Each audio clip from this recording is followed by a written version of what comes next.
Cow versus buffalo. Myth versus reality about which milk is better. But first let's look at some difference in composition of the two. If we consider whole milk per 100 gram, then cow milk has 61 kilocalories of energy as compared to buffalo milk. Notice the fat content which is higher in buffalo milk. So is cholesterol, calcium and carbohydrates, whereas protein content is almost same. Then what's the problem? We all have heard a myth that's widely propagated in our homes. Buffalo milk makes children dull. The reality is that fat content is more in buffalo milk. And the logic behind this myth might be that the high fat content may cause problem in digestion. So there's no harm in consuming buffalo milk, but cow milk is just better. However, to solve this issue, skimmed milk can be used. Skimmed milk is made by removing the fat content. Regular whole milk which we use has 3% fat.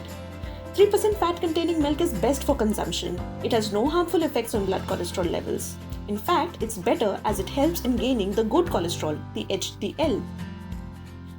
However, patients with high blood cholesterol are suggested to consume skimmed milk with lower fat content.